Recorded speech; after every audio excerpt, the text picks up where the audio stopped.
will be my personal best when this goes up. If I want to go to the gym, I can lift as heavy as most people in the gym. They eat meat and plant-powered, and I'm as fit as them. I do it for ethical reason, and I'm as strong, and I feel I'm recovering faster. So why not?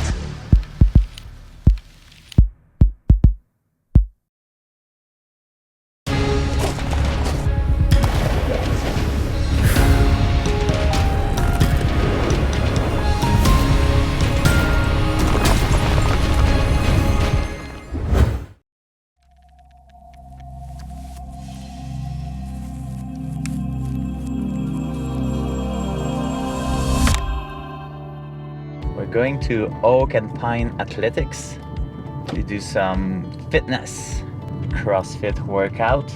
It's very intense, and a lot of people finish the workout vomiting. I've never vomited doing CrossFit, so hopefully it's not today. That will be the first time. My name is Simon Moreau, in French Simon Moreau, and I'm 38 years old. I'm from Quebec, a small town just south of Montreal. Grew up in the suburb where it's like super flat, and I'm living in Canmore, Alberta, in the Canadian Rockies, surrounded by big mountains. For how long have you been practicing CrossFit?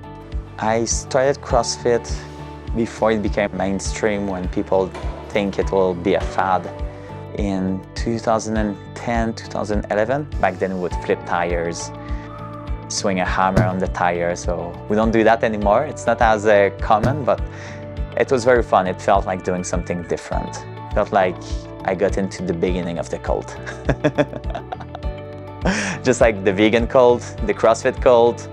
I can get out anytime. Like I'm not chained. I decide to pay every month to stay in there. My partner will say what I love the most about doing CrossFit. It's going there to socialize with people and talking with people. It takes about 1 hour. It's super efficient. Because you do a bit of everything, it gets you ready for whatever is out there.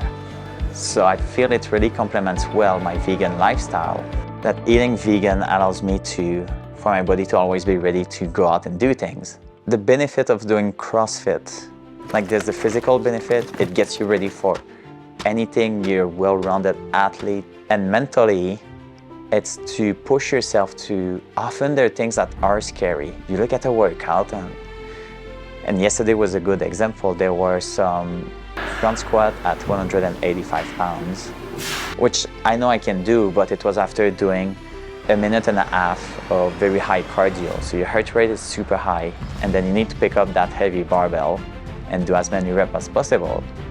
I wanted to decrease the weight to know that I'll be able to pick it up. And the coach pushed me. He says like, hey, I want you to pick a weight that is scary for you, that you think you might not be able to do, but we want to go heavy today. And fast forward 16 minutes, I was able to do it. It was challenging, it was not easy, but I was able to do something that I didn't think I could do, or I was doubting. So mentally, to prove yourself that you can do more than you think you can. So it builds your confidence a little bit every day. And that translates at work, translate going in the mountains with friends. I think it's good to do things that scare you, to jump into your courage zone and to keep getting better. Which other sports am I doing? I love to go mountain biking and to be able to just jump on the bike and go. Trail running is very big in Canmore. There's a group meeting every Tuesday at 6 p.m. and they run different trails for an hour. So I love to just put my shoes on and run with them. It gets you to discover places in the mountains that you might have never been. Do you have any memorable personal highlight in any of those disciplines so far in your life? Last year, I did the Trans-Rockies run. Over 6 days, every day you run a stage that is 20 to 40 kilometers. And usually there's at least like 1,000 meters of elevation gain. As a joke, I told to a friend, I'm not going to train for it. I'm sure I'll be fine. And as time passed, I really didn't train for that race. I was confident, and I believed that through my vegan lifestyle, and my active life, that my body would be ready for that. And it did. Every day I was feeling good, I was feeling strong, and every stage went well. I enjoyed the full race. I feel I performed very well, even though performing wasn't my goal. I'm super impressed at how my body, after 6 days, was still able to push hard, considering I didn't train specifically for running. So that was a massive highlight. I was very, very proud of that. Last week at the CrossFit gym, the power clean to bring the barbell from the ground to your shoulders, I did 225 pounds, which mentally it's been a bit of a block. And last week it just went up and I was like, what is happening? Like, I'm getting older and I'm getting stronger. This morning I did my personal best on the deadlift, 365 pounds. It will be my personal best when this goes up.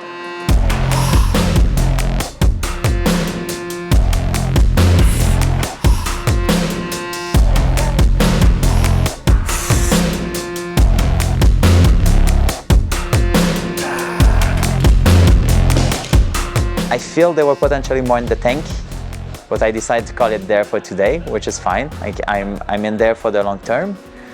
So 365 was a PR. I'm 38 years old, so even when I was 24, I've never got close to that weight. One of the entrepreneurs I work with, he's 63 years old. He's been vegan for over 40 years. He can bench 400 pounds.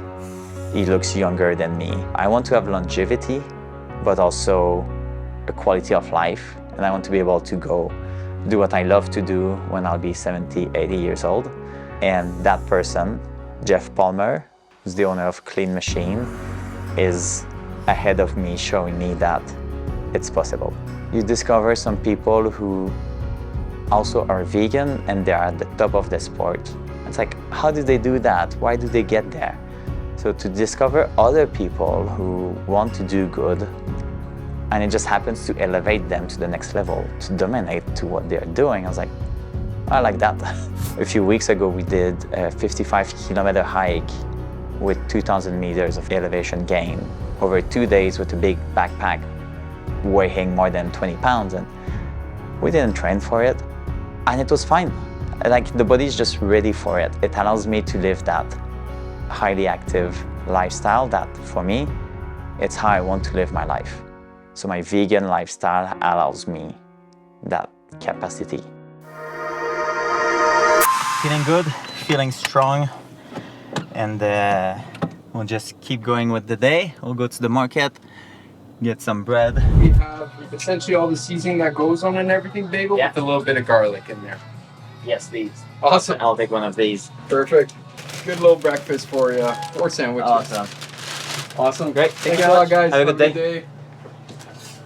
I have people who need to kill the animals they eat.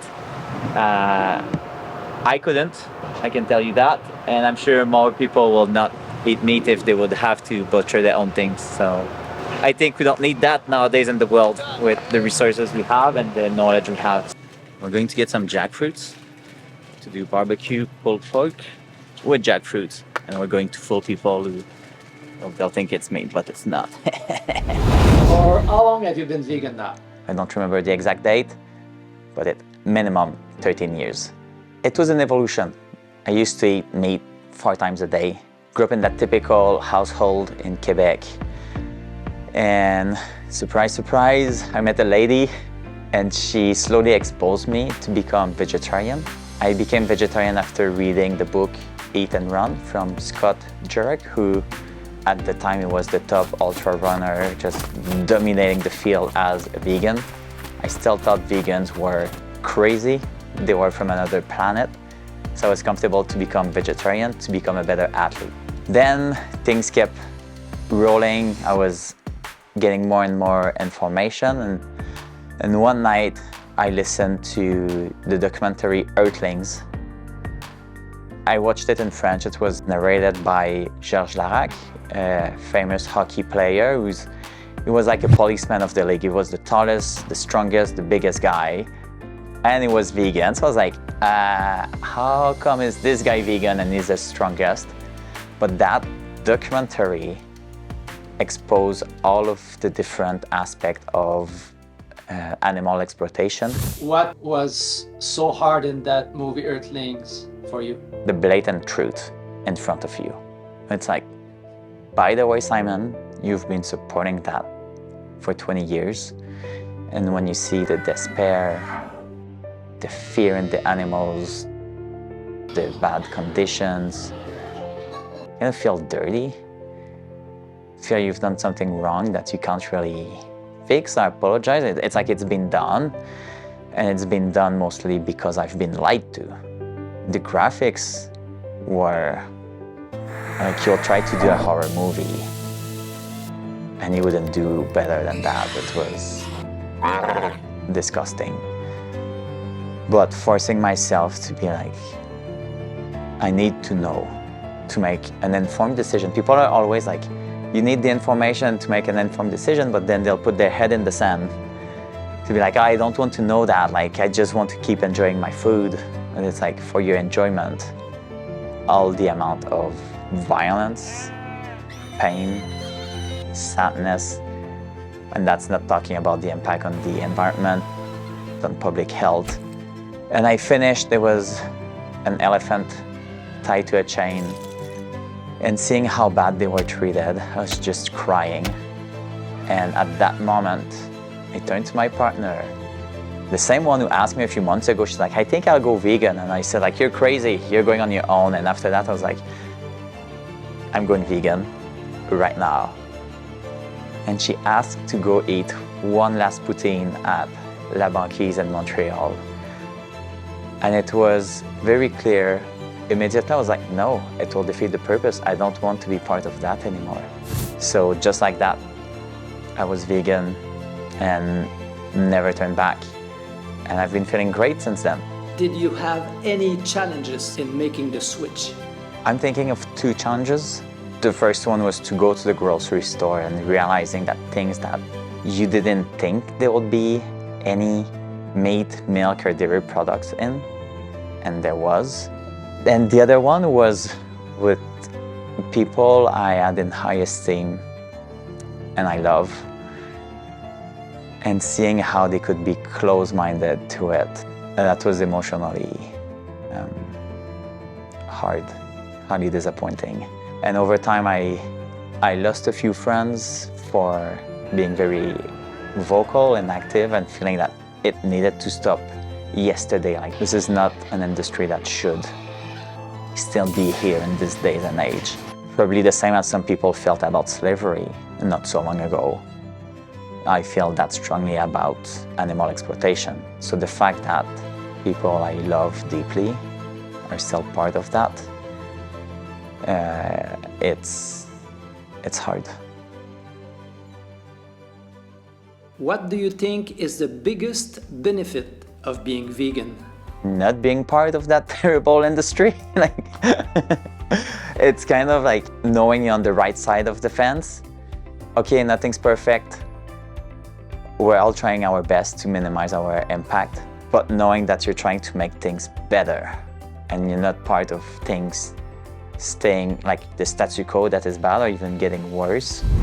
The biggest myth about veganism is that vegans are weak, they are sick, they don't have enough protein, the P word. I don't think anybody who asks me like, hey, where do you take your proteins, that know that the protein is a chain of essential amino acids. So it's all that, again, that it's being fed by the media, the industry. And when you break it down to what do you really need in a protein, it doesn't need to come from an animal. And actually, your chain of essential amino acid, your protein, it's more bioavailable in plants than in meat. So why not having it in the most digestible way that your body will actually use to get stronger, to repair your muscle? It makes no sense, but again, it's information that people don't have, or they decided not to have, because all the information is there on the internet nowadays. It's up to you if you want to know it or not. I've been going to the same gym for 10 years now. Some people, they know I'm vegan, and we don't even talk about it. It's like, oh yeah, Simon's doing his thing. But new people, they don't know, and then I show up with a t-shirt, eat no cows, and they're like, eat no... It's like, what does that mean? I was like, oh, eat no cow, I'm vegan. And they're like, you're vegan? Because I have a decent level of fitness and I can move a decent amount of weight. And for them, it's just like, it doesn't compute. It's like, no, you're supposed to look green if you're vegan, you're weak, you'll be crumbling under weight, and you'll probably die in a few years of malnutrition. And we love eating grass from our backyard as well. Like, who doesn't like a good cup of grass? If you had to give one tip for people to go vegan, what would it be? Yeah. So what I'm always telling people is add more veggies, fruit, plant-based ingredients to whatever you're eating. There's just so much you can eat. And over time, you'll create new cravings. It's crazy how your taste buds get used to new things. There's a recipe I love from the Buddhist chef, or La Cuisine de Jean-Philippe, and it's a kind of like chicken General Tao, but it's with tofu, and really the secret, it's all in the sauce. Add plant-based food, and over time the meat will just go away. And now we're going to make barbecue pulled pork with jackfruit, young jackfruit. First thing, we'll get the coleslaw. So overnight I add some cabbage. I put some salt on it, so it got soft, all the water got out. I'm going to add some carrots, and then using the Vitamix, we're going to do the dressing. So we had a cup of cashew. We're going straight into the Vitamix. The Vitamix is the game changer. You can chuck everything in there. Half a cup of olive oil. Whoop. Third of a cup, a third of a cup of apple cider vinegar. That's where we put maple syrup. It's way better. It's just boiled. Let's put a little bit more as well. I don't go anywhere without maple syrup. I'm from Quebec. It's in my blood. We'll do the same thing as the olive oil. We'll get some filtered water here, 1.5 cup. And we'll eyeball it again. 1 tablespoon of, this is like mustard that the person is like grinding at home. So it's from seed to jar. Garlic. Salt St. Lawrence. Power tube. Cabbage and carrots. Pour it right now. So we'll let it kind of blend until we put that in our sandwich. We're going to fry an onion. And I like to use red onions. I feel they have more taste. In the pan. Just good. Again, jackfruit. We bought it in a can. Quick rinse. Get all that. That's like the pulled pork like stuff. We're cheating. We're taking barbecue sauce already done, otherwise it will be using some tomato paste, some paprika, cayenne pepper, jackfruit. I never ever heard of jackfruit before I became vegan, and the first time I tasted it was in a vegan restaurant in Toronto. Random thing, and they had barbecue pulled pork on the menu. And I was skeptical. I was like, how are you going to make the same texture, the same taste? Same taste, it's easy with spices and sauce, but the texture, and I was very pleasantly surprised. So now I'm making it at home. Just to have some more taste, we'll add some paprika. We can add some cayenne pepper. You need to live life spicy. It's getting there. Nice sourdough bread in the French bakery at the market. Toasty bread. Let's be generous. Let's add some of the cream. Let's add some avocado on top. So we have some barbecue pulled pork, but with jackfruit. Voila! Bon appetit! People slowly are changing to a plant-based lifestyle. So I have a lot of hope for the future. The future is bright.